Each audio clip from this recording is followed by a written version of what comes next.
Hello everyone, this is our second sample paper on mathematics और MCQ से start करते हैं। फर्स्ट यहाँ पे दे रखा है एमसीक्यू में कि अल्फ़ा और बीटा हमारे पास जीरोज़ हैं एक क्वाड्रेटिक पॉलिनोमियल के। इसमें क्वाड्रेटिक उससे रिलेशन दे करके आपसे पूछ रखा है 1/अल्फ़ा प्लस 1/बीटा किसके बराबर होगा, ये हमसे पूछ रखा है।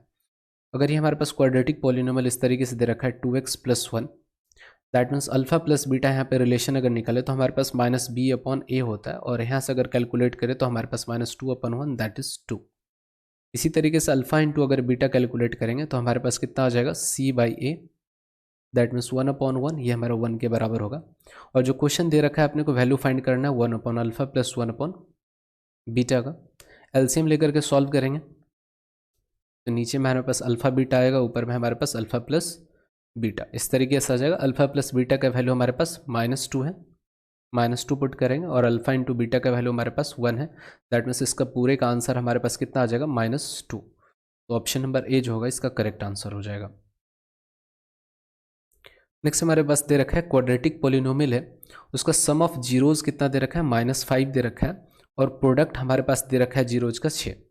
सपोज कर लेते हैं हमारे पास क्वाड्रेटिक पॉलिनोमियल है, तो अल्फा प्लस बीटा का वैल्यू हमारे पास कितना दे रखा है -5 दे रखा है, और अल्फा इंटू बीटा का वैल्यू जो दे रखा है वो अपने को 6 दे रखा है।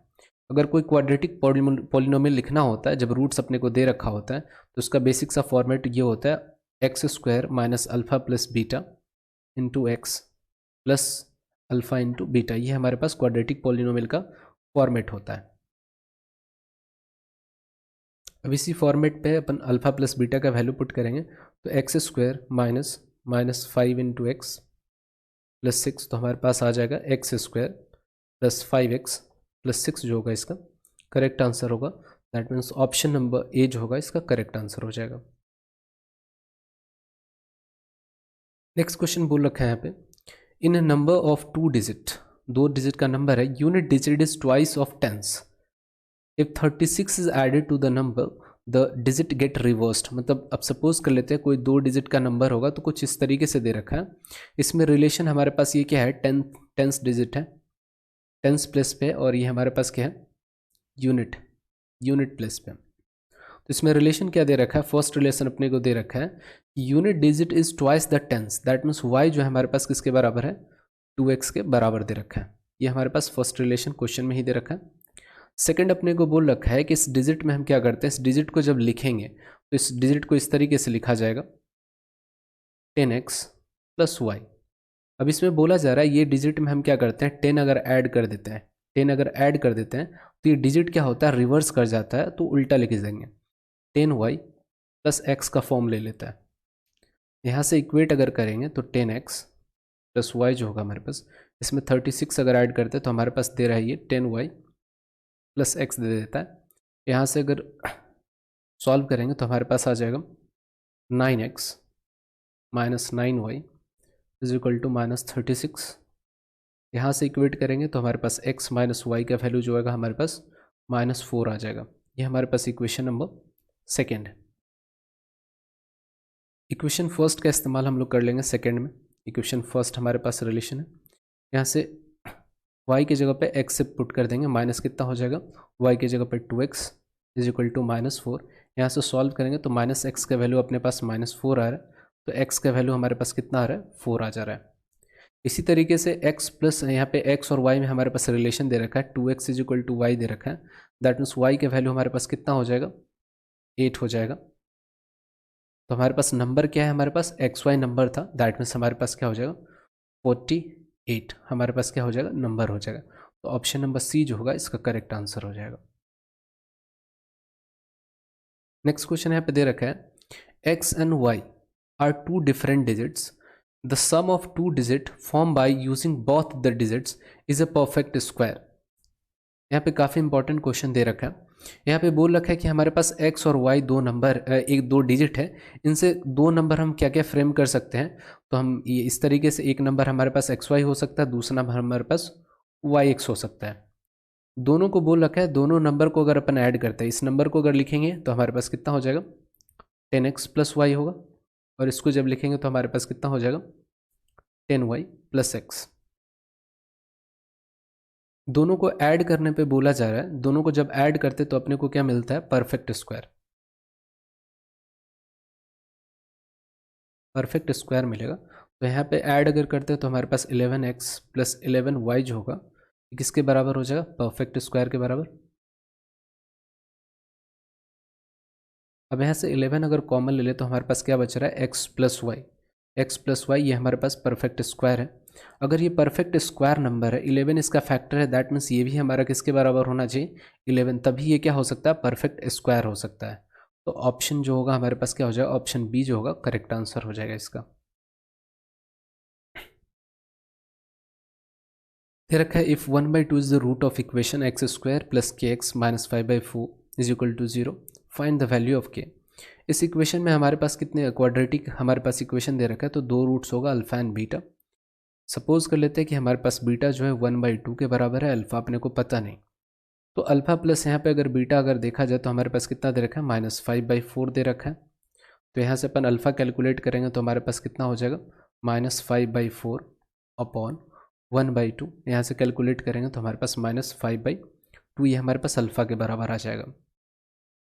नेक्स्ट यहाँ पे हमारे पास के की अगर बात करें तो अल्फा प्लस बीटा की अगर बात करें इस इक्वेशन में, इस क्वाड्रेटिक इक्वेशन में निकालेंगे तो अल्फा प्लस बीटा हमारे पास -k के बराबर आ जाएगा।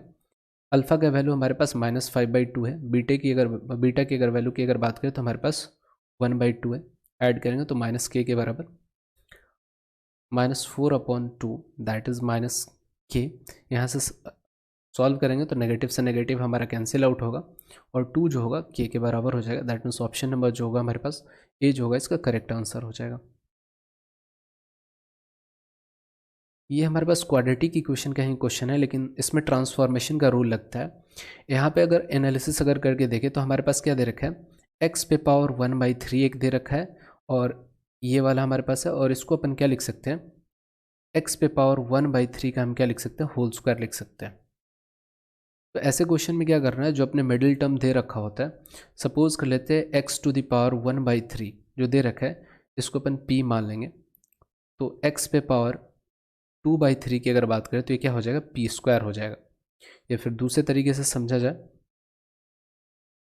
वह एक्स पे पावर 1/3 को कंसिडर कर लेते हैं पी, तो दोनों तरफ स्क्वायर करेंगे, एक्स पे पावर 1/3 और इसका होल स्क्वायर करेंगे तो ये हमारा पी स्क्वायर हो जाएगा। इसका मतलब एक्स पे पावर 2/3 की अगर बात करें तो ये पी स्क्वायर के बराबर होगा। दैट मीन्स इस इक्वेशन को अपन ट्रांसफॉर्म कर सकते हैं इस फॉर्मेट में, p square plus p -2 equals to 0। यहाँ से अगर सॉल्व करेंगे तो हमारे पास क्या आ जाएगा, p square -2p plus 2p minus p -2 equals to 0। P यहाँ से कॉमन ले लिया जाए तो हमारे पास बचेगा p प्लस 2, -1 कॉमन लेंगे तो p plus 2 equals to 0।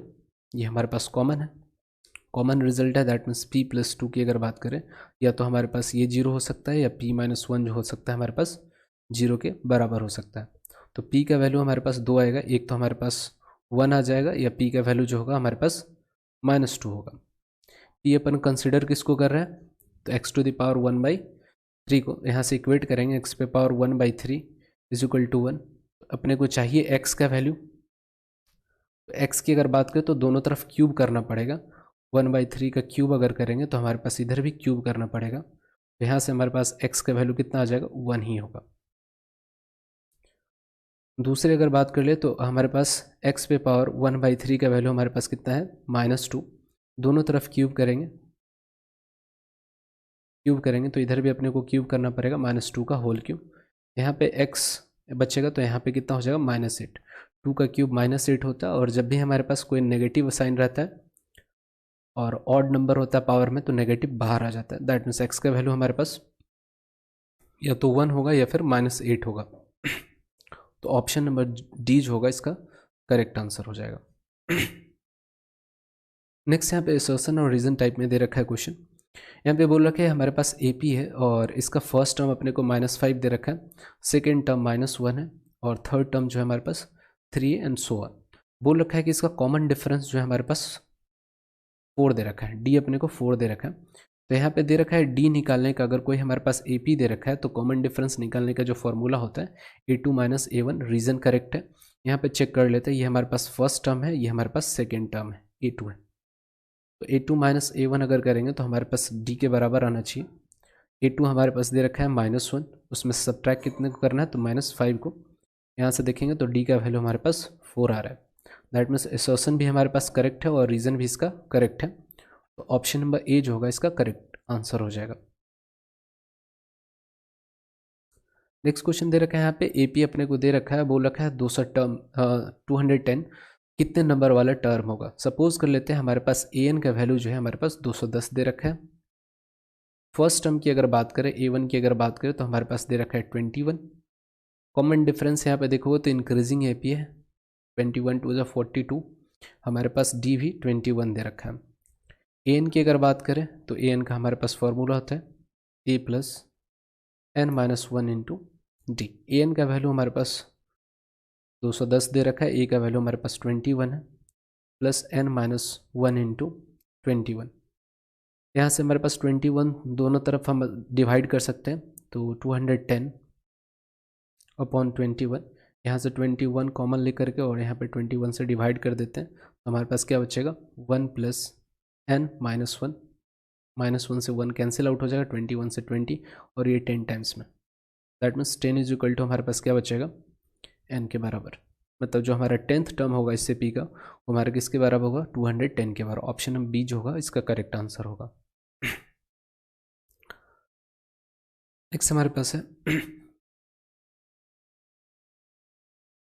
Triangle के सिमिलैरिटी पे ये क्वेश्चन दे रखा है कि अगर सिमिलर ट्राइंगल होता है तो उनके साइड्स का रेशियो जो होते हैं वो कांस्टेंट ही होता है।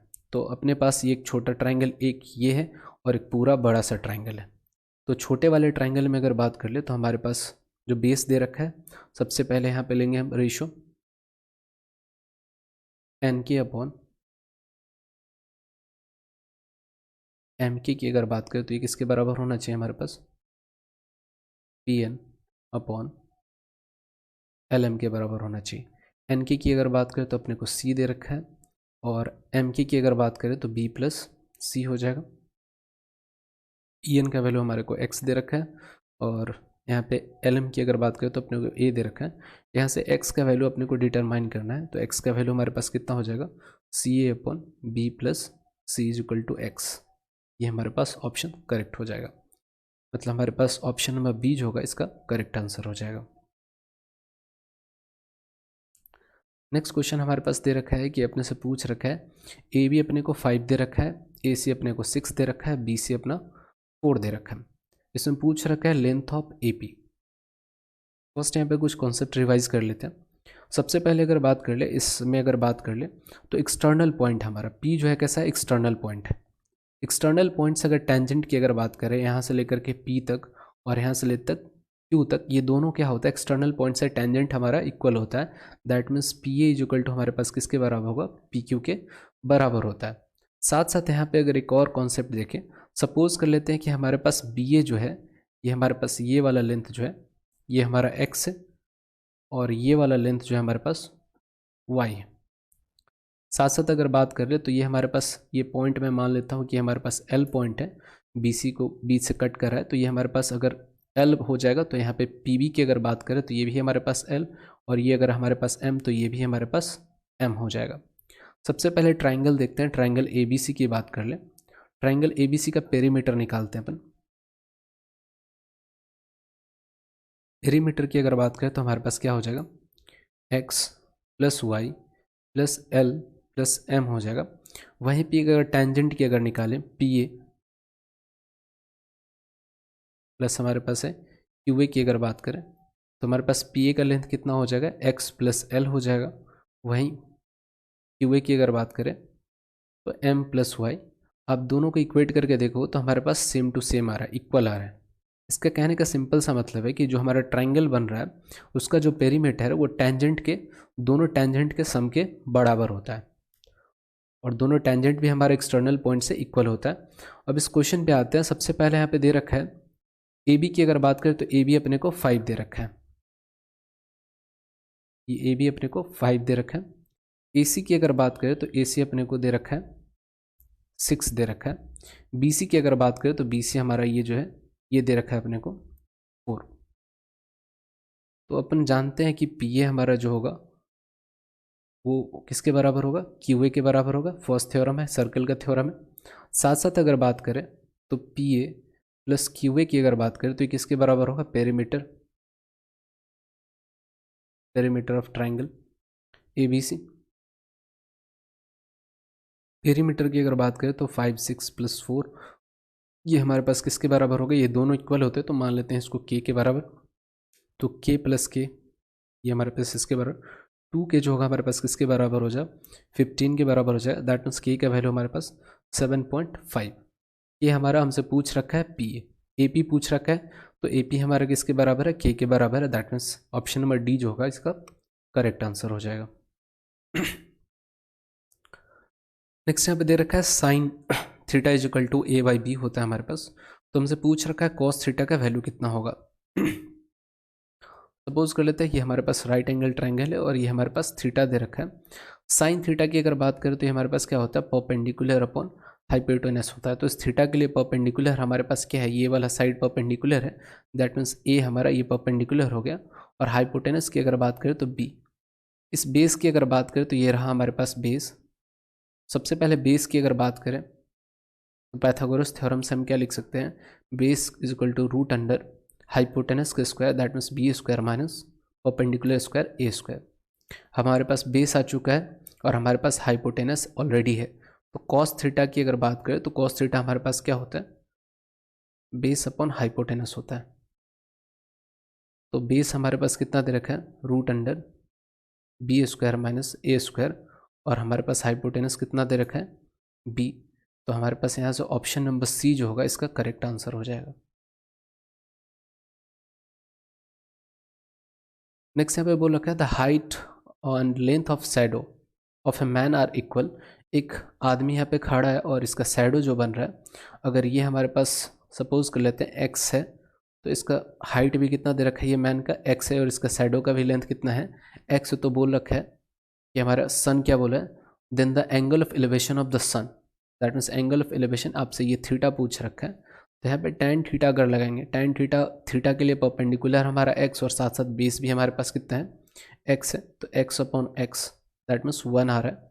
तो tan थीटा जो होता है 45 डिग्री के लिए क्या होता है, 1 होता है। तो tan 45 डिग्री हो जाए, यहाँ से कंपेयर करेंगे तो theta is equal to 45 degree. तो हमारे पास ऑप्शन ए जो होगा इसका करेक्ट आंसर हो जाएगा।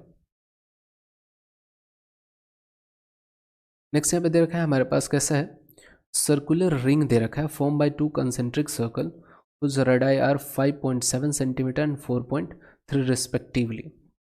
सर्कुलर रिंग का अपने को क्या करना है, एरिया फाइंड करना है। ये हमारे पास है एक छोटा सा इसका रेडियस दे रखा है, एक हमारे पास बड़ा सा। ये जो हमारे पास ये रिंग बन रखा है इसी को बोलते हैं सर्कुलर रिंग, इसका एरिया फाइंड करना होता है।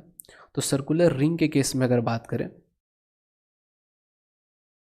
स्मॉल आर और ये अपना कैपिटल आर दे रखा है। तो एरिया ऑफ रिंग की अगर बात करें,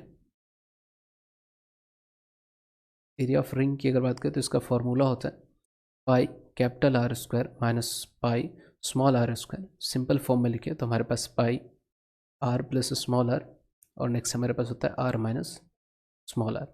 यही फॉर्मूला का इस्तेमाल कर लेंगे। पाई हमारे पास दे रखा है, आर प्लस आर की अगर बात करें तो स्मॉल आर हमारे पास 4.3 दे रखा है, कैपिटल आर की अगर बात करें तो कैपिटल आर हमारे पास 5.7 दे रखा है। आर प्लस आर की अगर बात करें हमारे पास ऐड करने पे 10 आ रहा है और सब्ट्रैक्ट करेंगे तो हमारे पास कितना आ रहा है, 1.4 आ रहा है, 1.4 आ रहा है। यहाँ पे सबसे पहले जैसे ही देख रहे हैं तो 22/7 इस्तेमाल कर लेते हैं। 3.14 बोल रखा है बट यहाँ पे MCQ सॉल्व करना है तो आसानी से आप इससे कर सकते हो। 14/10, 10 से 10 कैंसिल आउट हो जाएगा, 2 टाइम्स हमारे पास कितना आ रहा है, 44 सेंटीमीटर जो होगा हमारे पास स्क्वायर जो होगा एरिया हो जाएगा। दैट मीन्स ऑप्शन नंबर ए जो होगा करेक्ट आंसर हो जाएगा। क्वेश्चन यहाँ पे दे रखा है एक स्फेयर है उसको मेल्ट किया जा रहा है और half of the melted liquid is used to form 11 identical cubes whereas the remaining half is used to form 7 identical smaller spheres. The ratio of side of cube to the radius of new small sphere. देखिए यहाँ पे बोला जा रहा है कि हमारे पास क्या है, एक बड़ा सा स्फेयर रहा होगा, इसका रेडियस सपोज कर लेते हैं r है, तो इसका वॉल्यूम कुछ रहा होगा 4/3 पाई r क्यू। इसको दो पार्ट में क्या किया गया है, तोड़ दिया गया है। दैट मीन्स हमारे पास कितना हो जाएगा 2/3 पाई आर क्यू, और ये भी हमारे पास 2/3 पाई आर क्यू। अब इस आधे से क्या बनाया गया, 11 क्यूब बनाया गया, और रिमेनिंग हाफ से हमारे पास क्या बनेगा, 7 स्फेयर बनाया गया। तो 7 स्फेयर बनाया गया हो तो इसका रेडियस हमारे पास सपोज कर लेते हैं आर होगा, और जो क्यूब होगा उसका हमारे पास जो साइड होगा वो ए हो जाएगा। तो यहाँ से सपोज यहाँ से अगर करेंगे तो हमारे पास कितना हो जाएगा, अगर क्यूब को इक्वेट करेंगे तो हमारे पास कितना होना चाहिए, 11 ए क्यूब की अगर बात करें तो ये हमारे पास कितना होना चाहिए, 2/3 पाई कैपिटल आर क्यू के बराबर होना चाहिए। यहाँ से क्यूब का साइड निकालेंगे, ए क्यू का वैल्यू हमारे पास कितना हो जाएगा, 2/33 पाई कैपिटल आर क्यू हो जाएगा। इसी तरीके से स्फेयर वाले को अगर इक्वेट करेंगे अपन, स्फेयर वाले को, तो 7 हमारे पास कितना हो जाएगा, 4/3 पाई आर क्यू जो होगा हमारे पास किसके बराबर हो जाएगा, 2/3 पाई कैपिटल आर स्क्वायर के बराबर हो जाएगा।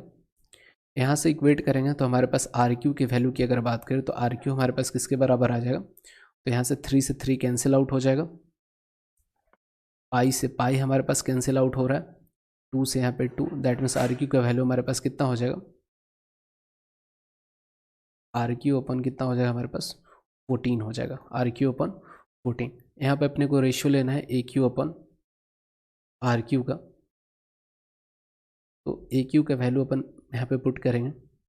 ए क्यू का वैल्यू हमारे पास दे रखा है 2/33 पाई कैपिटल आर क्यू, और यहाँ पे हमारे पास रिजल्ट आ रहा है आर क्यू अपन 14।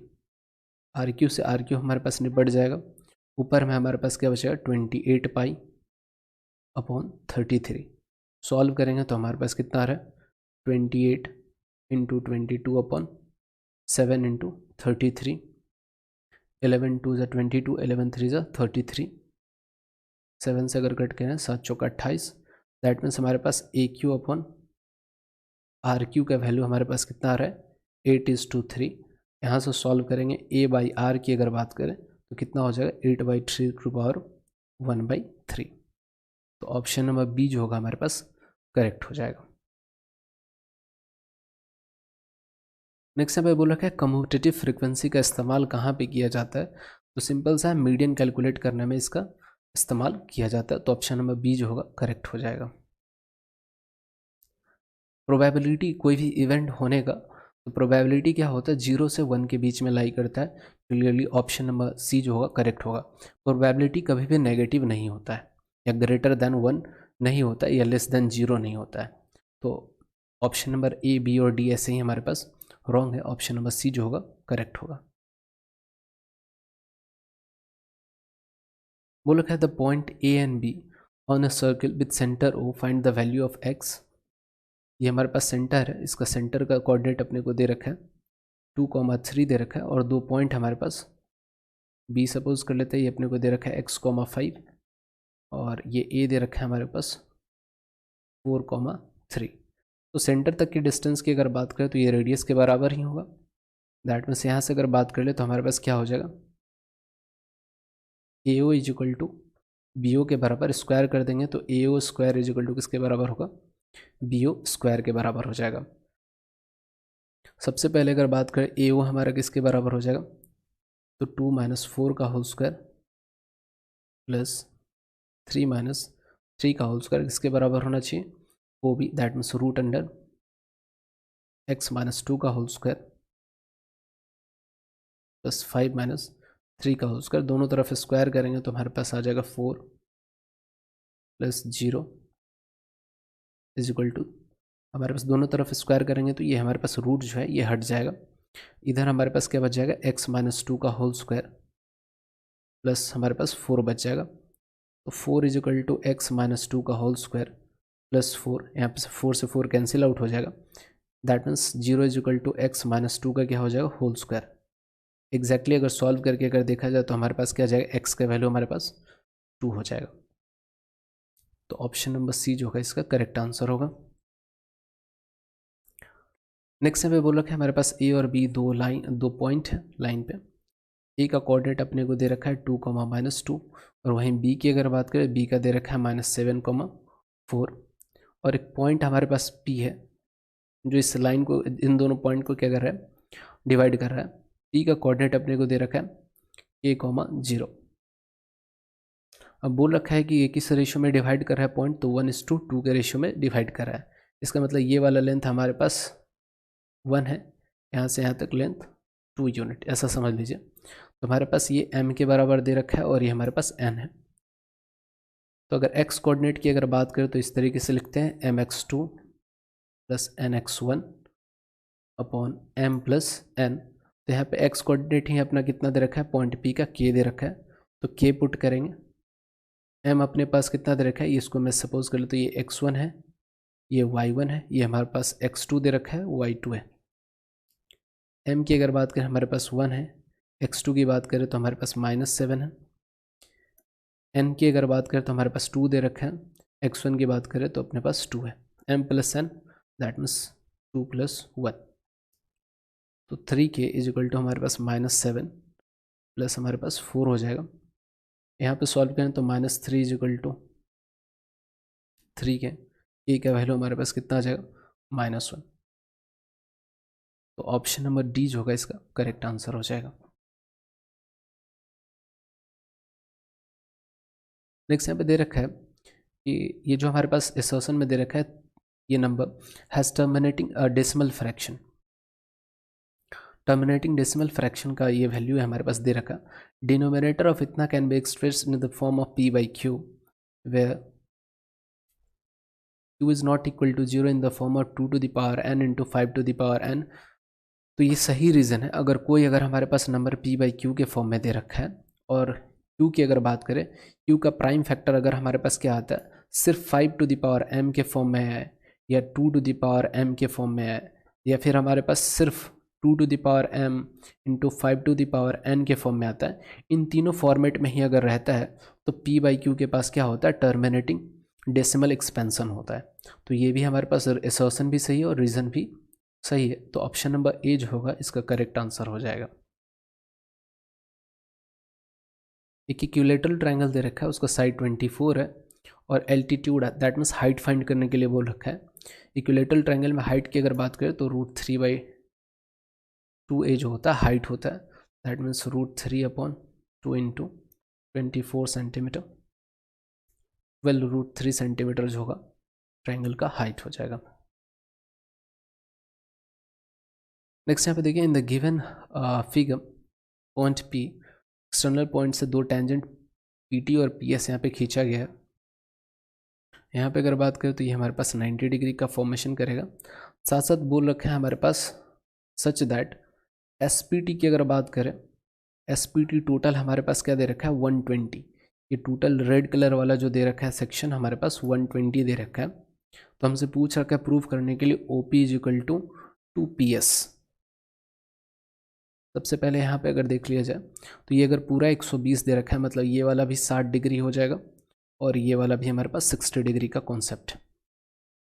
अब यहाँ पे देखा जाए तो ये हमारे पास क्या हो जाएगा, 30 डिग्री हो जाएगा और ये वाला भी एंगल हमारे पास 30 डिग्री हो जाएगा। यहाँ पे ट्रायंगल का इस्तेमाल हम लोग कर लेंगे तो काफ़ी आसानी से प्रूफ हो जाएगा। यहाँ पे OP और PS हमारे पास दे रखा है, OP या PO और PS दे रखा है। तो आप देख पाओगे कि कोई एक सा ट्रायंगल हम निकाल लेते हैं जिसमें ये दोनों आ रहा है। तो आप देख पाओगे कि ये वाला हमारे पास ट्रायंगल है, ये हमारे पास S है, ये O है, हमारे पास P है 90 डिग्री, ये 60 है, ये हमारे पास 30 डिग्री दे रखा है। अब OP और PS में अगर रिलेशन देखा जाए तो हमारे पास किसका आ रहा है, साइन 30 डिग्री का आ रहा है। साइन 30 डिग्री अगर बात करें तो हमारे पास OP और PS में रिलेशन आ जाएगा। 30 डिग्री के लिए परपेंडिकुलर हमारे पास PS है और हाइपोटेनस की अगर बात करें तो PO है, ये OP। साइन 30 का वैल्यू हमारे पास 1/2 होता है, that means PS upon OP, OP is equal to 2PS। ये हमारे पास प्रूफ हो गया। नेक्स्ट इवेल्युएट करना है यहाँ पे। सबसे पहले अगर बात कर ले tan 30 डिग्री, tan 30 डिग्री का वैल्यू हमारे पास होता है 1/√3 होता है। tan 60 डिग्री की अगर बात करें तो हमारे पास √3 होता है।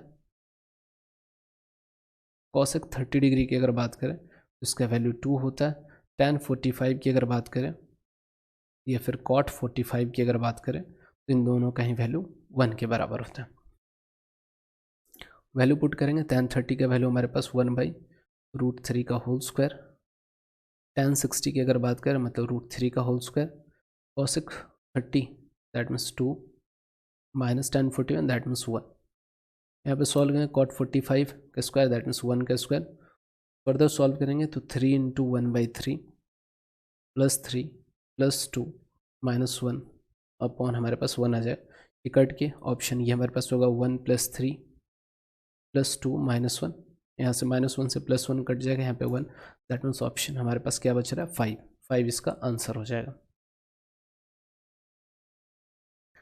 नेक्स्ट हमसे बोल रखा है मॉड फाइंड करने के लिए द फॉलोइंग डिस्ट्रीब्यूशन। मॉड हमारे को दे रखा है 36 और मिसिंग फ्रीक्वेंसी फाइंड करने के लिए हमसे बोला जा रहा है।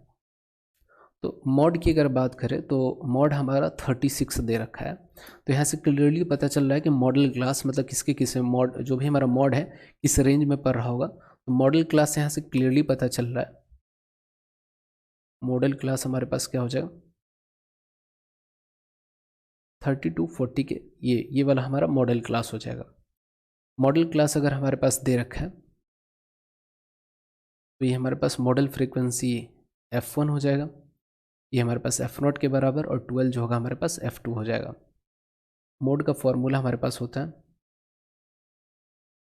Lower limit plus f1 minus f0 upon 2f1 minus f2 minus f0 into h, जहाँ पे h की अगर बात करें तो हमारे पास क्लास का हाइट होता है। हाइट कहने का मतलब 30 और 40 के बीच में कितने का हो रहा है, तो h हमारे पास कितना दे रखा है 10 दे रखा है। मोड हमारे पास 36 दे रखा है, 36 is equal to lower limit हमारे पास क्या है मॉडल क्लास का 30 दैट मीन्स एल का वैल्यू अपने को 30 दे रखा है।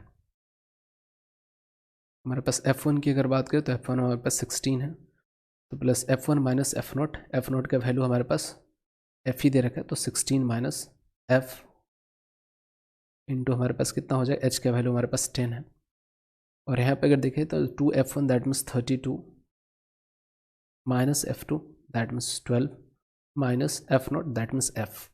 यहाँ से सॉल्व करेंगे तो 6 इज इक्वल टू हमारे पास कितना हो जाएगा 160 माइनस 10f अपॉन हमारे पास हो जाएगा 20 माइनस f। क्रॉस मल्टीप्लाई करें तो हमारे पास कितना हो जाएगा 120 minus 6f is equal to 160 minus 10f। Calculate करेंगे तो हमारे पास इधर 4f आएगा और इधर हमारे पास बच जाएगा 40, दैट मीन्स f का वैल्यू यहाँ पे 10 आ जाएगा। जो भी हम नेक्स्ट क्वेश्चन में अपने को फाइंड करना है मीडियन फ्रीक्वेंसी डिस्ट्रीब्यूशन इसका दे रखा है। तो मीडियन के केस में सबसे पहले हम क्या निकालते हैं कॉम्यूटेटिव फ्रीक्वेंसी निकालते हैं। कॉम्यूटेटिव फ्रीक्वेंसी यहाँ पे अगर देखा जाए तो 2 हो जाएगा हमारे पास 5, उसके बाद हमारे पास 13 6 19 19 6 25 25 3 28 और ये हमारे पास 30। तो 30 हमारे पास यहाँ पे n की अगर बात करें तो हमारे पास n का वैल्यू हमारे पास 30 है। n/2 की अगर बात करें इसका मतलब हमारे पास कितना आ रहा है 15। तो 15 से जो जस्ट ग्रेटर होगा वही हमारे पास क्या होगा मीडियन क्लास हो जाएगा। दैट मीन्स हमारे पास क्या आ रहा है 25, 15 से जस्ट बड़ा जो आ रहा है हमारे पास 25, तो मीडियन क्लास हमारे पास क्या हो जाएगा मीडियन क्लास हमारे पास हो जाएगा 60 to 65 हो जाएगा।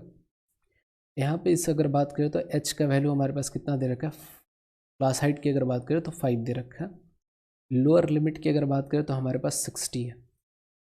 साथ साथ अगर फ्रीक्वेंसी की अगर बात करें मीडियन क्लास की फ्रीक्वेंसी अपने को कितना दे रखा है 6 दे रखा है, और CF का वैल्यू अगर बात करें तो हमारे पास कितना हो जाएगा 9। प्रेसिडिंग हमारे पास लेते हैं, कम्यूटेटिव फ्रीक्वेंसी हमारे पास 9 हो जाएगा। तो यहाँ पर उस मीडियन का फॉर्मूला होता है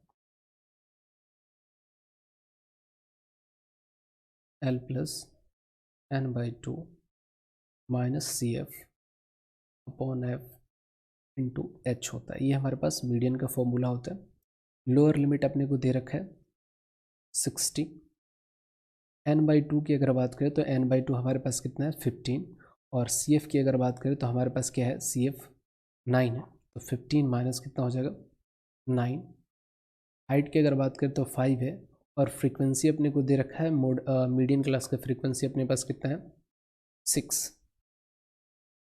यहाँ से सॉल्व करेंगे तो हमारे पास आ जाएगा 60, 6 इंटू 5/6। यहाँ पे 6 to 6 कैंसिल आउट हो जाएगा, हमारे पास जो मीडियन आ जाएगा वो 65। मीडियन हमारे पास 65 आ जाएगा। नेक्स्ट क्वेश्चन अपने पास दे रखा है कि HCF है, दो नंबर का हमारे को 18 दे रखा है और उनके LCM फाइंड करना है। तो हम ये जानते हैं अगर हमारे पास दो नंबर होता है तो दो नंबर के LCM का प्रोडक्ट, अगर AB दो नंबर है तो इन दोनों का LCM और इन दोनों का HCF का जो प्रोडक्ट होगा तो दोनों नंबर के प्रोडक्ट के बराबर होता है। ये कॉन्सेप्ट है हमारे पास। तो LCM अपने को फाइंड करना है। LCM को मान लेते हैं कि हमारे पास x दे रखा है, HCF अपने को 18 दे रखा है और दोनों नंबर जो है 306 इंटू 1314।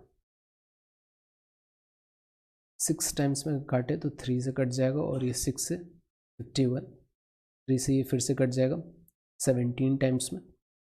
तो x का वैल्यू जो होगा हमारे पास 17 इंटू 131 इंटू 4, 2233 8 आता है। तो LCM जो हमारे पास होगा वो कितना हो जाएगा 2233 8 जो होगा इसका LCM हो जाएगा। नेक्स्ट क्वेश्चन अपने को दे रखा है sum of first 7 term of AP is 63 and its next 7 term is 161 दे रखा है।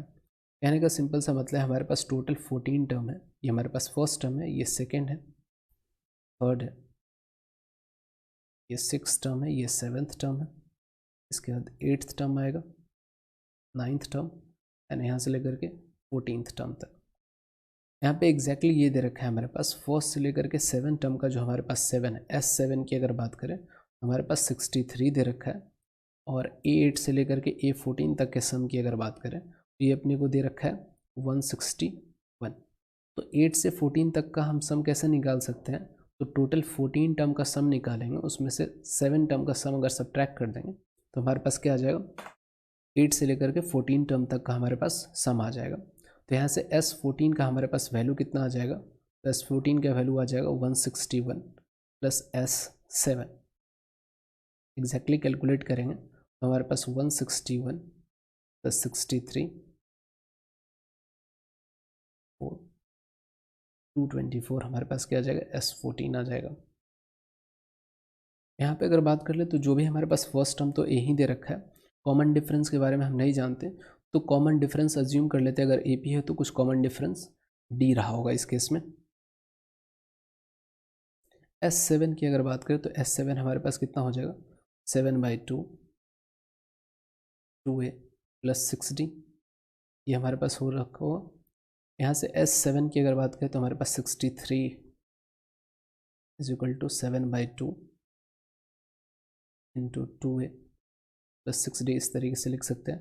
2 से मल्टीप्लाई करेंगे तो हमारे पास कितना आ जाएगा 126 is equal to 14a plus 42d ये हमारे पास इक्वेशन फर्स्ट है। इसी तरीके से S14 की अगर बात करें तो अपने को दे रखा है 224 इज इक्वल टू हमारे पास हो जाए 14/2 प्लस 2a प्लस 13d।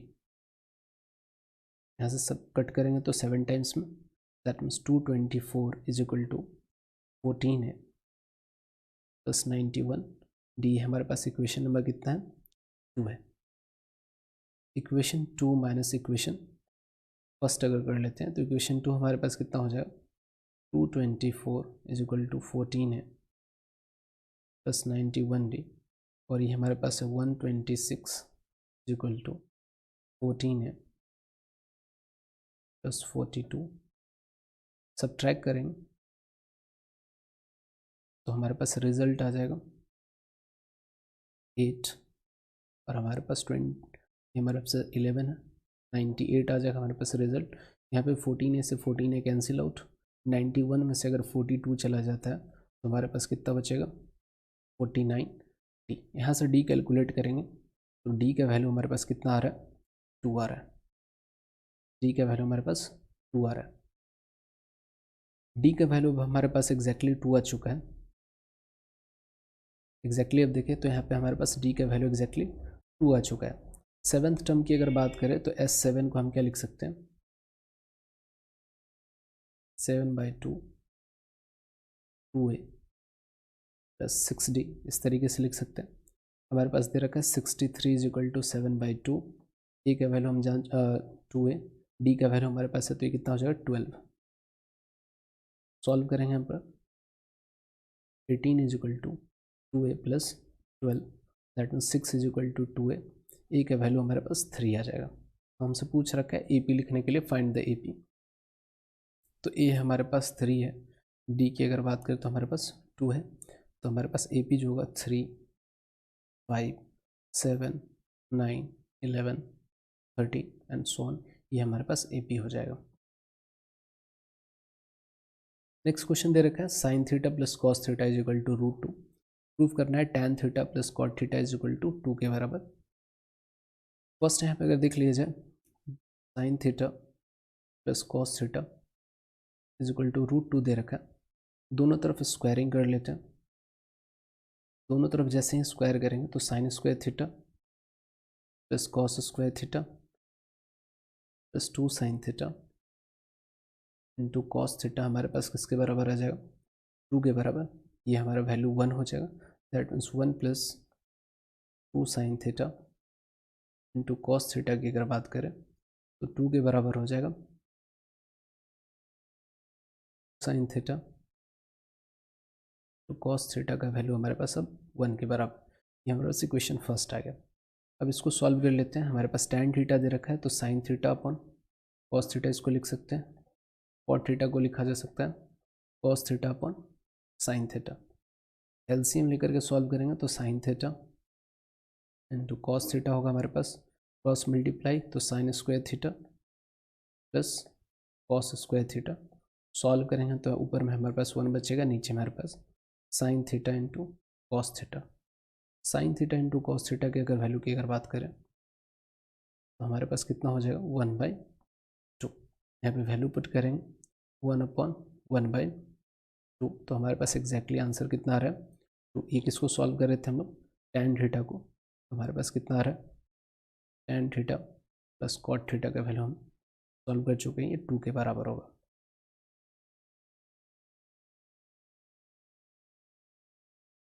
यहाँ पे इंपॉर्टेंट कॉन्सेप्ट दे रखा है कि 3 horses tied with 7 meter long rope, 3 corners of a triangular will having side 20, 34 and 42 metre.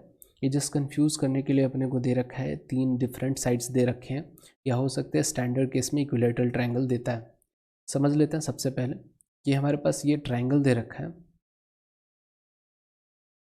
और तीनों घोड़े का क्या है, जो रेडियस है रोप का वो बराबर ही दे रखा है, बराबर दे रखा है। तो सपोज कर लेते हैं इसका अगर रेडियस हमारे पास r है, इसका भी रेडियस अपने को r ही, और ये वाला रेडियस अपने को r ही दे रखा है। यहाँ पे θ1 बन रहा है हमारे पास, ये हमारे पास θ2 बन रहा है, और ये हमारे पास θ3 बन रहा है। एग्जैक्टली अगर बात करें तो ये जो हमारे पास कलर्ड पोर्शन होगा, इसी कलर्ड पोर्शन का अपने से एरिया पूछा जा रहा है कि जो घोड़ा है कितनी दूरी तक का घास जो है वो खा जाएगा। तो ये जो फिगर आप देख पाओगे ये हमारा क्या लग रहा है 3 सेक्टर्स, है ना। ये जो एरिया जो है यहाँ पे कवर कर रहा है हमारा हॉर्स वो क्या है सेक्टर के बराबर ही है। तो टोटल एरिया की अगर बात करें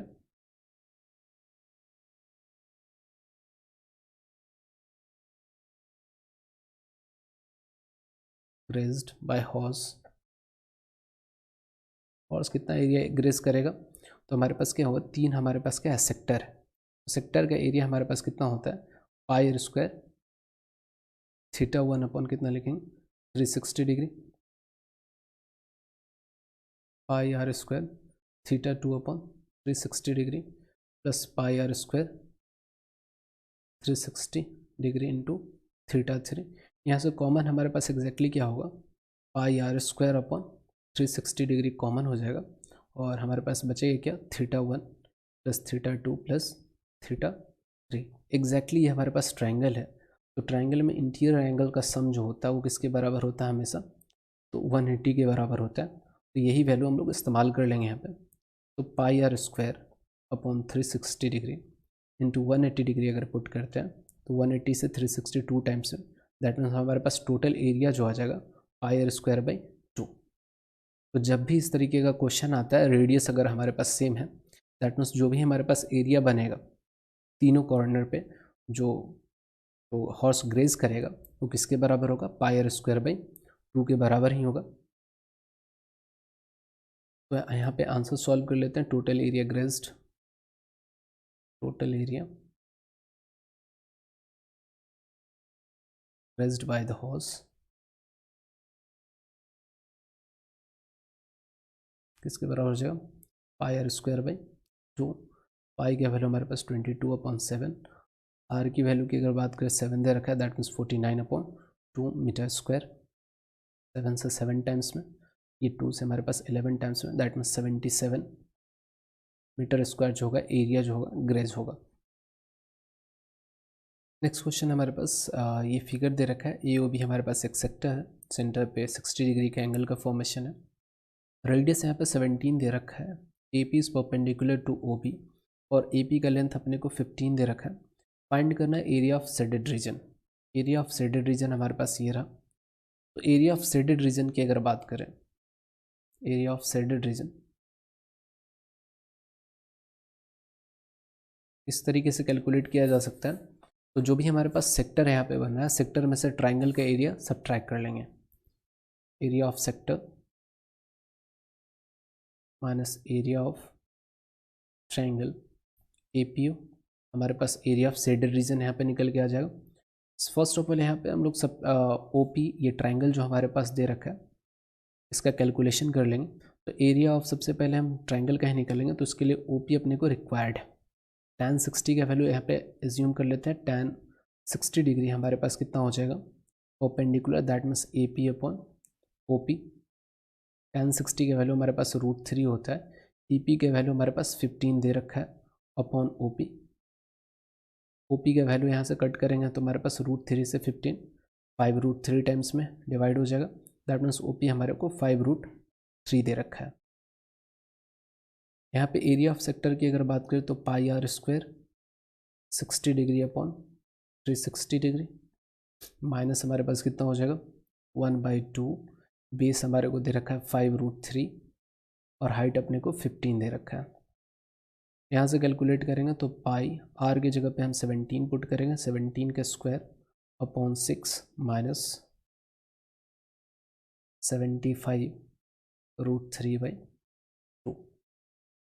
यहाँ से हमारे पास आ जाए 289 पाई माइनस 75√3/2/6। एलसीएम लेकर के सॉल्व करेंगे तो हमारे पास 6 और यहाँ पे हमारे पास 289 पाई, नेक्स्ट हमारे पास आ जाएगा 75 3 225√3।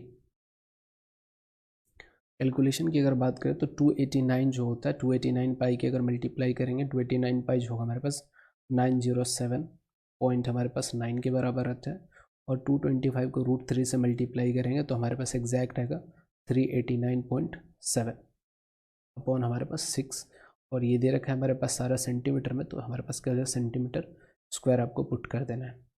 अपॉन सब्ट्रैक्शन हमारे पास कितना हो जाएगा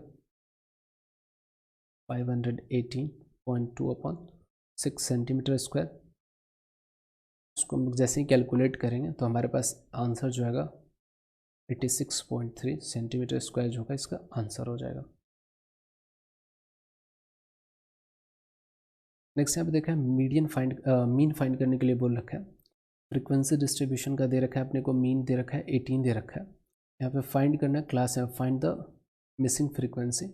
मिसिंग फ्रीक्वेंसी अपने को फाइंड करना है। यहाँ पे सबसे पहले अगर बात करें तो एक्स आई कैलकुलेट करेंगे, तो एक्स आई हमारे को कितना दे रखा है, ये 12 है। नेक्स्ट हमारे पास 14, 16, 18, 20, 22 and 24। F i into x i अब यहाँ पे कैलकुलेट करेंगे, 36, 84, 144,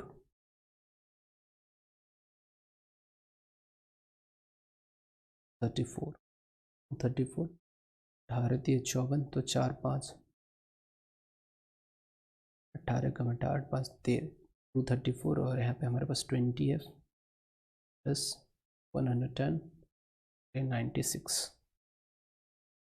यहाँ पे ओवरऑल अगर बात कर ले तो हमारे पास मीन का वैल्यू हमारे पास कितना होता है, sigma F I x I upon हमारे पास होता है सिग्मा एफ आई। कितना आ जाएगा ऐड करने पे 704 प्लस 20f और वहीं पे सिग्मा अगर बात कर ले हमारे पास एफ आई, तो सिग्मा एफ आई की अगर बात करें तो हमारे पास कितना आ जाए 940 प्लस एफ।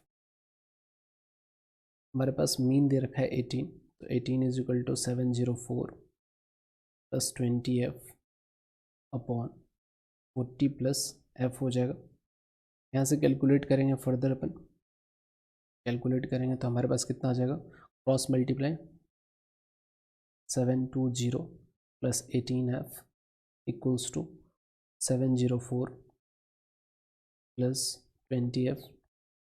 हमारे पास 704 इधर आएगा तो हमारे पास 16 इज इक्वल टू 2f बचेगा। दैट मीन्स f का वैल्यू हमारे पास कितना आ जाएगा 8, f का वैल्यू हमारे पास 8 आ जाएगा। तो मिसिंग फ्रीक्वेंसी जो हमारे पास है इसके बराबर हो जाएगा 8 के बराबर। नेक्स्ट क्वेश्चन यहाँ पे दे रखा है हमारे पास C जो पॉइंट है divides internally the line joining A and B तो find the coordinate of B। हमारे पास ए बी कोई लाइन दे रखा है, A का कोऑर्डिनेट अपने को दे रखा है 2,5, B का कोऑर्डिनेट अपने को दे रखा है x, y और C जो हमारे पास है इसका कोऑर्डिनेट दे रखा है -1,2। यहाँ पे अपने को m/n का वैल्यू दे रखा है 3:4। ये हमारे पास m है और ये हमारे पास n है। तो यहाँ पे अगर बात करें तो हमारे को x का इस कोऑर्डिनेट की अगर बात करें तो इस कोऑर्डिनेट का हम फॉर्मूला किस तरीके से लिखते हैं, -1 किसके बराबर हो जाएगा, तो mx2 plus nx1 upon m plus n लिखते हैं। यहाँ पे वैल्यू पुट करेंगे तो m का वैल्यू हमारे पास 3 है। यहाँ पे x2 की अगर बात करें तो ये हमारे पास x1 y1 है, ये हमारे पास x2 y2 है एग्जैक्टली। तो 3 इंटू हमारे पास कितना हो जाएगा x2 हमारे पास x के बराबर ही प्लस 4 इंटू हमारे पास क्या हो जाएगा x1 that means 2 upon m plus n की अगर बात करें तो 3 + 4 7। यहाँ से कैलकुलेट करेंगे तो -1 इज इक्वल टू हमारे पास आ जाएगा 3x plus 8 upon 7 -7 is equal to 3x plus 8 -15 is equal to 3x। यहाँ से x कैलकुलेट करेंगे तो -3 आ जाएगा। दैट मीन्स x का वैल्यू हमारे पास -3।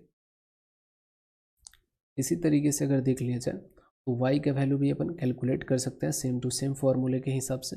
x1 x2 हमारे पास दे ही रखा है,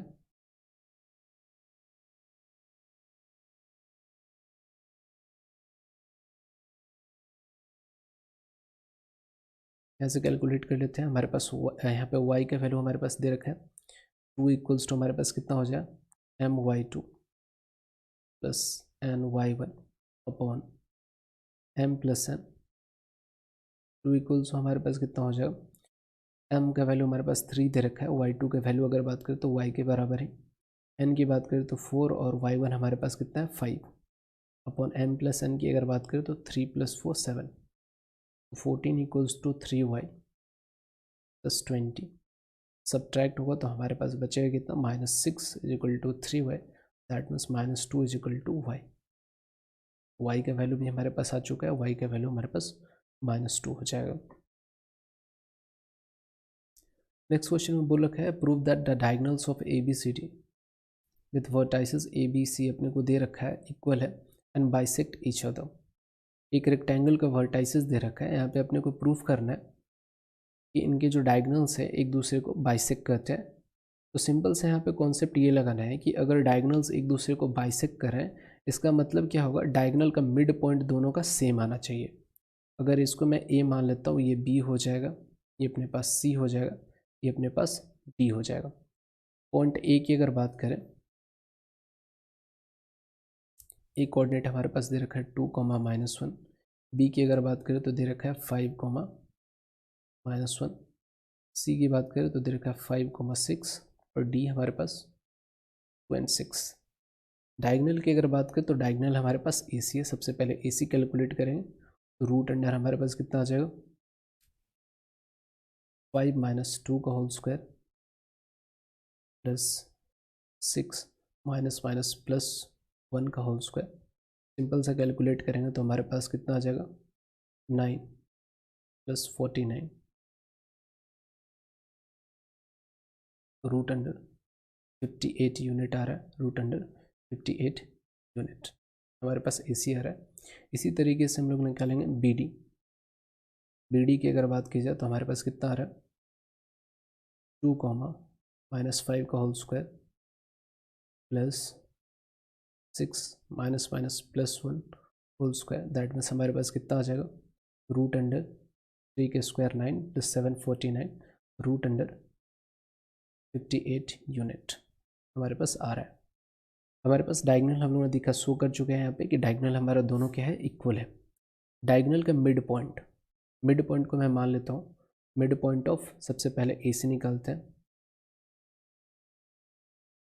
मिड पॉइंट ऑफ ए सी का मिड पॉइंट जो होगा अपने को निकालेंगे तो हमारे पास कितना हो जाएगा x1 plus x2 by 2 and y1 plus y2 by. यहाँ से कंपेयर करेंगे तो x1 plus x2 5 plus 2 7 by 2 आ जा रहा है हमारे पास x का। इसी तरीके से y की अगर बात करें तो 5 बाई 2 आ रहा है। इसी तरीके से मिड पॉइंट शो करेंगे। Mid point of b d calculate करेंगे तो यहाँ पे भी हमारे पास same formula x1 plus x2 upon 2 y1 plus y2 by 2 ये हमारे पास मिड पॉइंट का कोऑर्डिनेट हो जाएगा। यहाँ से कैलकुलेट करेंगे तो 5 और 2 7 अपॉन 2 और नेक्स्ट हमारे पास आ जाएगा 6 माइनस 1 दैट मीन्स 5 अपॉन 2। तो दोनों ही डायगोनल का मिड पॉइंट हमारे पास क्या आ रहा है सेम पॉइंट पे आ रहा है। इसका मतलब दोनों डायगोनल क्या कर रहे हैं एक दूसरे को बाइसेक्ट कर रहे हैं। मिड पॉइंट दोनों का सेम है, इसका मतलब दोनों डायगोनल एक दूसरे को बाइसेक्ट कर रहा है। नेक्स्ट यहाँ पे दे रखा है रूट 2 हमारे पास इरेशनल है तो प्रूफ करना है कि 5 प्लस 3 रूट 2 हमारे पास इरेशनल होगा। सपोज कर लेते हैं कि 5 प्लस 3 रूट 2 हमारे पास क्या है रेशनल है और ये कुछ a बाई बी के फॉर्म में हमारे पास है। अगर सपोज कर लेते हैं इधर से अब सब्ट्रैक्ट करेंगे तो 3 रूट 2 हमारे पास क्या हो जाएगा ए माइनस 5 बी अपॉन बी हो जाए, क्योंकि रेशनल नंबर अगर इसको मैं हम लोग कंसिडर क्या कर रहे हैं रेशनल, तो रेशनल हमारे पास 5b कैसा है रेशनल है। तो रेशनल में से रेशनल सब्ट्रैक्ट करते हैं तो रेशनल नंबर ही आना चाहिए। That means this number should be rational. अब यहाँ पे दोनों तरफ डिवाइड कर देते हैं 3 से, तो 3 से डिवाइड करेंगे तो हमारे पास रूट 2 बचेगा। Root 2 is equal to a minus 5b upon 3b। ये भी नंबर हमारे पास क्या होना चाहिए रेशनल। बट यहाँ पे दे रखा है रूट 2 हमारे पास क्या है इरेशनल। तो जो सपोज करके हम लोग चल रहे हैं as root 2 is irrational,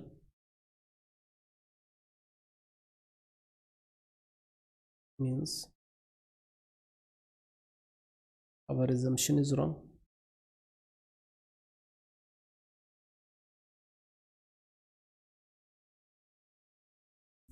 So 5 plus 3 root 2 is irrational number। हमारे पास कैसा हो जाएगा irrational हो जाएगा। नेक्स्ट यहाँ पे बोला क्या find see if the system of equation has infinitely many solutions.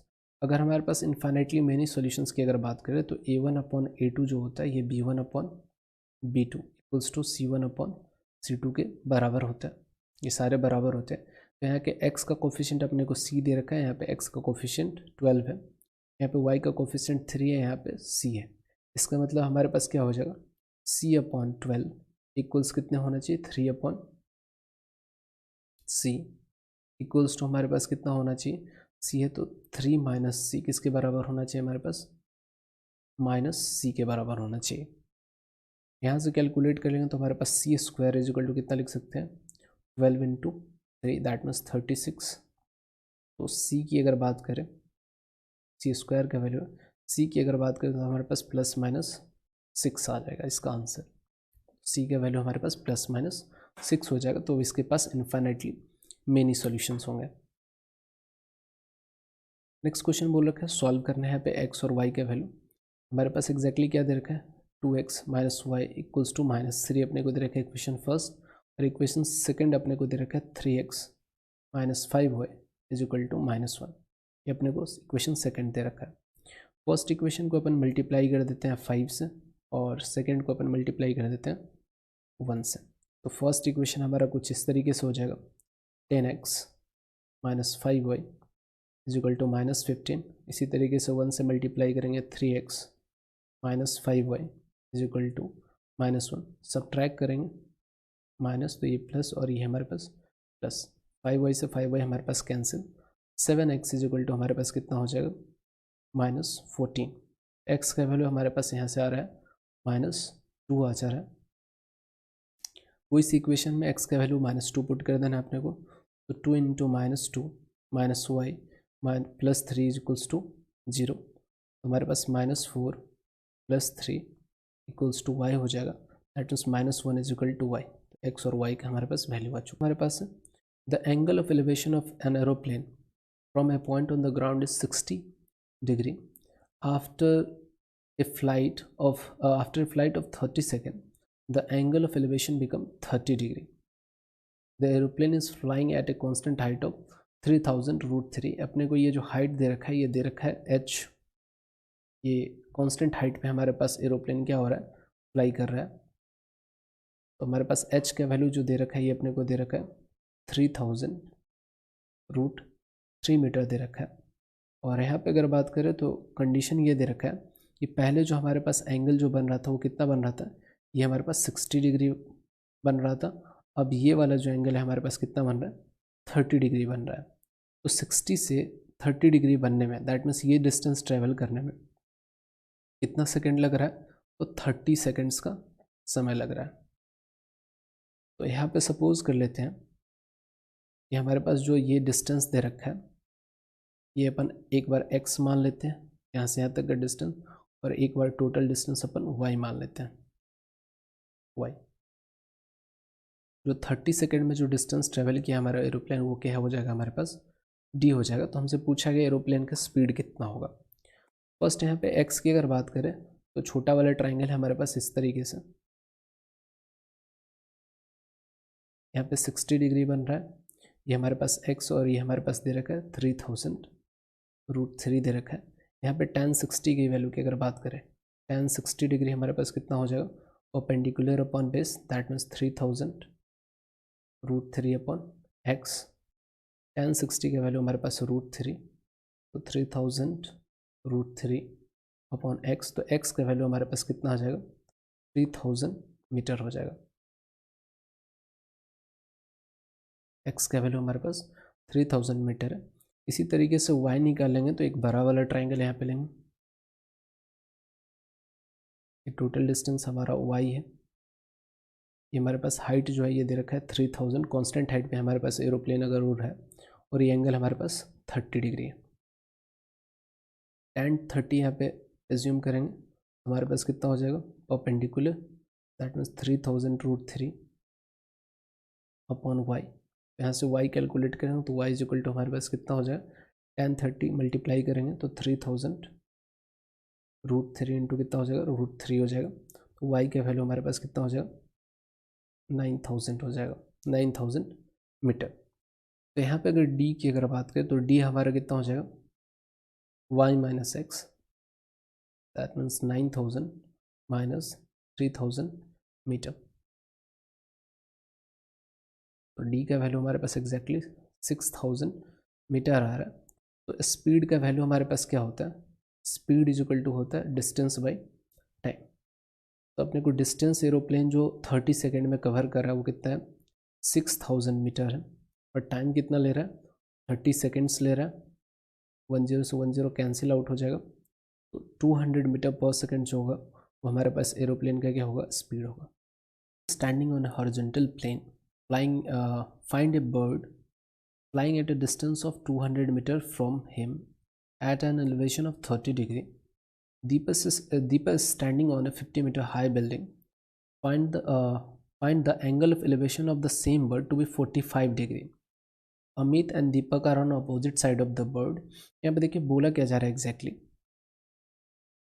एक हमारा अमित है और एक हमारे पास दे रखा है बंदा. ये हमारे पास सपोज कर लेते हैं, ये हमारे पास बर्ड दे रखा है. थोड़ा सा डायग्राम क्लियर कर लेते हैं.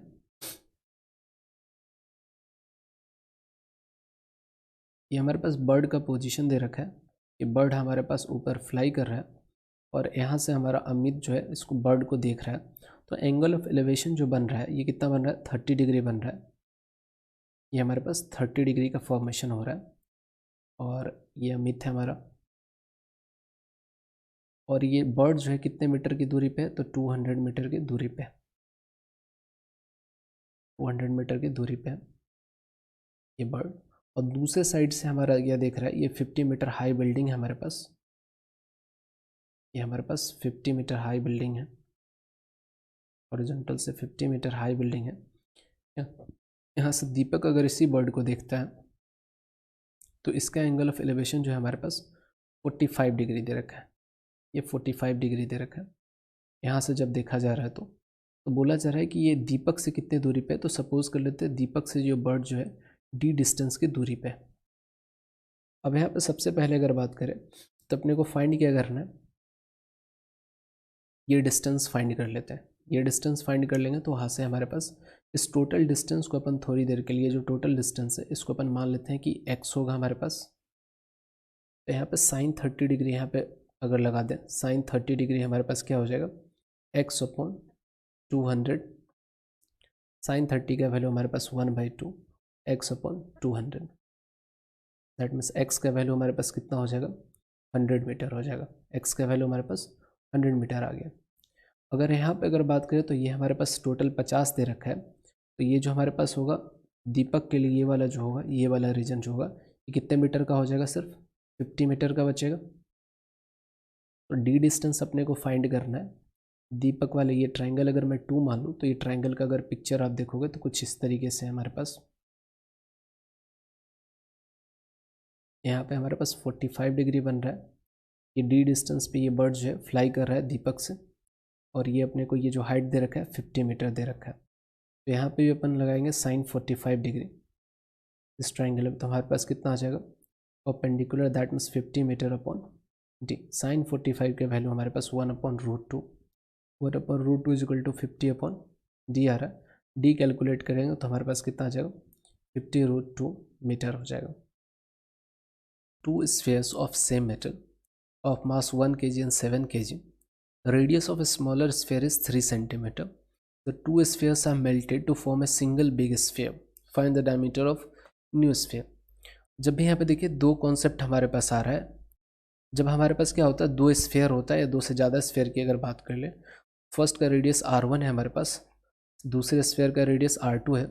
इनको मिला करके मेल्ट करके एक तीसरा स्फेयर बना जा रहा है. अपने को पता नहीं उसका रेडियस जो होगा कैपिटल R के बराबर हो रखा होगा. तो इनके रेडियस में क्या हमारे पास रिलेशन होता है, तो इनका वॉल्यूम लिखेंगे तो हमारे पास कितना हो जाएगा, 4/3 पाई r1 क्यूब. इसका हो जाएगा हमारे पास 4/3 पाई r2 क्यूब. यहाँ पे हमारे पास होगा 4/3 पाई r क्यूब. दोनों तरफ से 4/3 पाई हमारे पास कॉमन हो जाता है. तो r1 cube plus r2 cube ये हमारे पास किसके बराबर हो जाएगा, 4/3 पाई r क्यूब के बराबर. 4 पाई से 4 pi cancel out. r1 cube plus r2 cube जो होगा हमारे पास कैपिटल R क्यूब के बराबर होता है. तो इस रिलेशन का अपन इस्तेमाल करेंगे कि दो स्फेयर को मेल्ट करके एक बड़ा सा स्फेयर बनाया जा रहा है. मतलब बड़े स्फेयर का जो रेडियस होगा वो दोनों छोटे वाले रेडियस के क्यूब के सम के बराबर होगा.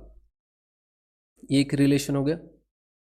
दूसरा रिलेशन हमारे पास ये होता है कि सेम मेटल अगर बोल रखा है, मतलब हमारे पास डेंसिटी क्या होगा, सेम होगा, सेम डेंसिटी. मास डेंसिटी और वॉल्यूम की अगर बात करें तो मास बाई वॉल्यूम जो होता है हमारे पास डेंसिटी होता है, डेंसिटी के बराबर होता है. अगर मटेरियल अगर हमारे पास सेम होता है तो उसका डेंसिटी भी कैसा होता है, सेम होता है. तो यहाँ पे दो लॉजिक लगने वाले हैं हमारे पास। देखिए यहाँ पे दो स्फीयर दे रखा है, सपोज कर लेते हैं एक स्फीयर, इसका रेडियस r1 है हमारे पास, और नेक्स्ट जो हमारे पास रेडियस है, इसका रेडियस सपोज कर लेते हैं कि हमारे पास r2 है। एक का मास हमारे पास कितना दे रखा है, 1 kg दे रखा है, एक का हमारे पास 7 kg दे रखा है। दोनों अगर सेम मटेरियल से बन रखा है, मतलब दोनों का डेंसिटी हमारे पास सेम होगा। तो यहाँ पे अगर बात करें 1 kg अपॉन कितना हो जाएगा हमारे पास V1, तो D के बराबर होगा, इक्वेशन फर्स्ट आ जाएगा हमारे पास। इसी तरीके से 7 kg अपॉन हमारे पास V2 is equal to D, ये भी हमारे पास सेकेंड के बराबर होगा। दोनों को अगर इक्वेट करेंगे 1/V1 is equal to 7/V2, तो हमारे पास रिजल्ट आ जाएगा V2 is equal to 7V1। एक रिजल्ट तो हमारे पास ये आ चुका है। नेक्स्ट रिजल्ट जो अपन जानते हैं, इनसे क्या बनाया जा रहा है, एक बड़ा सा स्फीयर बनाया जा रहा है जिसका रेडियस अपन कैपिटल मान रहे हैं। तो दूसरा रिलेशन हमारे पास है r1 Q plus r2 Q is equal to capital R Q. ये हमारे पास रिलेशन है। यहाँ से सॉल्व कर लेते हैं। V2 की अगर बात करें तो हमारे पास हो जाएगा 4/3 पाई r2 क्यू, और यहाँ पे 7 4/3 पाई स्मॉल r1 क्यू। 4/3 पाई से 4/3 पाई कैंसिल आउट हो जाएगा। r2 क्यू से हमारे पास कितना हो जाएगा, 7 r1 क्यूब हो जाएगा। ये हमारे पास इंपॉर्टेंट रिलेशन है, इसी को पुट कर देंगे। यहाँ से जब देखने को मिल रहा है कि इसमें से हमारे पास क्या है, यहाँ से क्लियरली आप देख पाओगे कि r1 जो हमारा है क्या है, छोटा है r2 से। r1 जो है हमारा छोटा है, यहाँ से देखने को विजुअलाइज हो रहा है। तो यहाँ पे r1 का वैल्यू हमारे पास दे रखा है, तो r1 ही रखते हैं, r1 क्यों। r2 को अगर हम यहाँ से सब्सटीट्यूट करेंगे तो कितने से कर सकते हैं, 7 r1 क्यू, ये हमारे पास कैपिटल R क्यू के बराबर होगा। दैट मीन्स 8 r1 क्यू जो होगा हमारे पास कैपिटल R क्यू के बराबर हो जाएगा। इसी को सॉल्व यहाँ पे कर लेते हैं। हमारे पास दे रखा है कैपिटल R क्यू जो दे रखा है 8 r1 क्यू के बराबर है। दैट मीन्स R की अगर बात करें तो हमारे पास कितना हो जाएगा, 2 r1 के बराबर हो जाएगा। तो डायमीटर हमसे पूछ रखा है, तो डायमीटर हमारा 2r के बराबर होता है। तो 2r इज इक्वल टू हमारे पास 4r1, r1 का वैल्यू हमारे पास कितना दे रखा है, 3 दे रखा है। That means 4 × 3। जो नया वाला हमारे पास स्फीयर बनेगा उसका डायमीटर कितना हो जाएगा, 12 सेंटीमीटर हो जाएगा।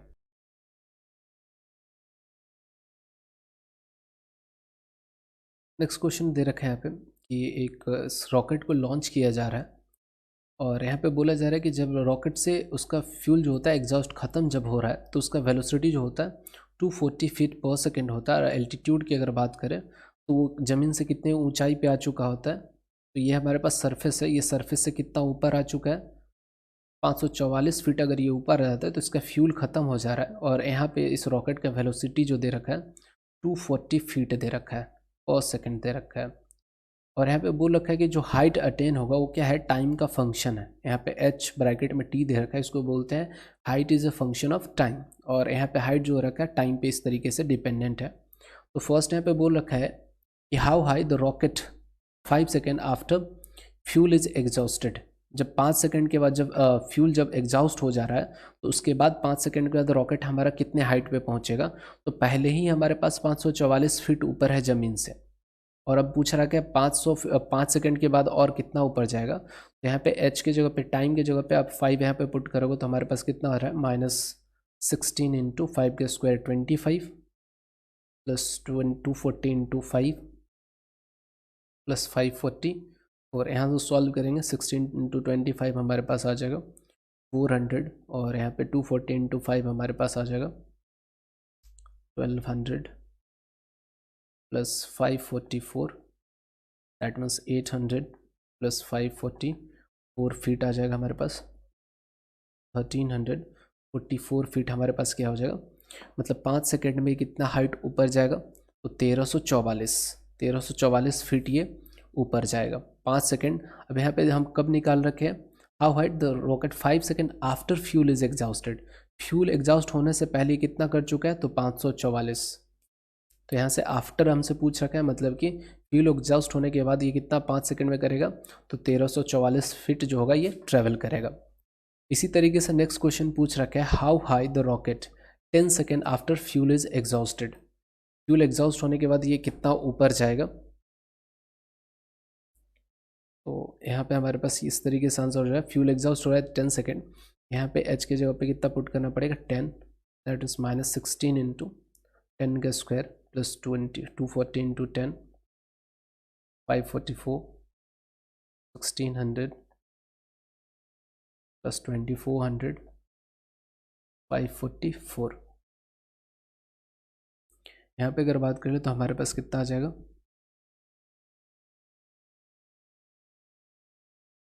800 प्लस 544, 1344 फीट।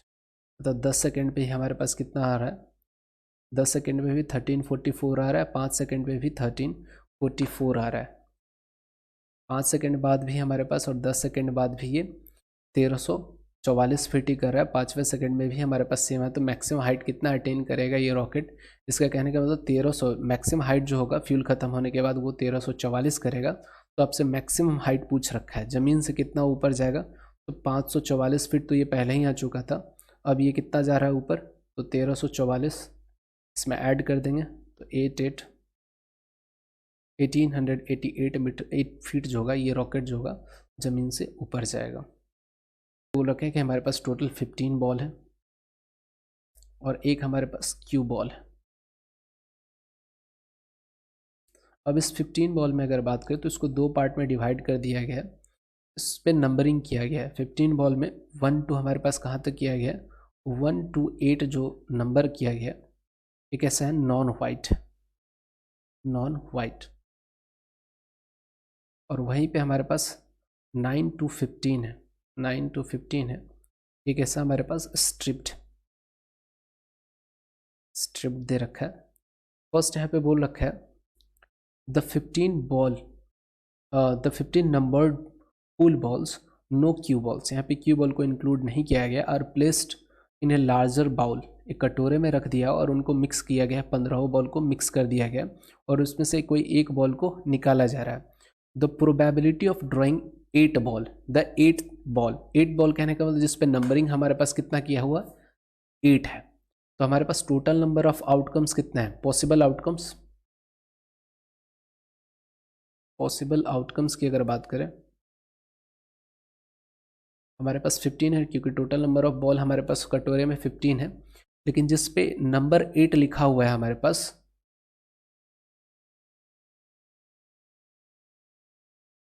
फेवरेबल अगर आउटकम की अगर बात करें तो हमारे पास एक ही है, दैट मीन्स हमारे पास कितना हो जाएगा, प्रोबेबिलिटी की अगर बात करें फर्स्ट क्वेश्चन की तो हमारे पास प्रोबेबिलिटी हो जाएगा 1/15। सेकेंड नंबर में पूछ रखा है what is the probability of drawing A number greater than 15, हमारे पास नंबर 15 तक यहाँ पे मार्क किया गया है, तो ग्रेटर देन 15 कहाँ से आ जाएगा, तो प्रोबेबिलिटी इसका कितना हो जाएगा, 0 हो जाएगा। थर्ड नंबर में बोल रखा है what is the probability of drawing an even number, अगर 1 से 15 तक की अगर बात करें तो इवन नंबर हमारे पास कितना आ जाएगा, 2 4 6 8 10 12 3 3 6 और 7। थर्ड नंबर का हमारे पास क्या हो जाएगा प्रोबेबिलिटी, इवन नंबर हमारे पास 7 है, टोटल पॉसिबल आउटकम्स हमारे पास 15 है, 7/15। इवन नंबर का चांसेस कितना है, प्रोबेबिलिटी की हमारे पास इवन नंबर है तो 7/15। नेक्स्ट हमसे पूछ रखा है probability of drawing A multiple of 3, multiple of 3 की अगर बात करें तो 3 6 9 12 15 हमारे पास कितना आ रहा है, मल्टीपल ऑफ 3 की अगर बात करें तो हमारे पास 5 आ रहा है। तो ऑप्शन 4 नंबर हमारे पास कितना हो जाएगा प्रोबेबिलिटी 5/15, दैट मीन्स 1/3 इसका आंसर हो जाएगा।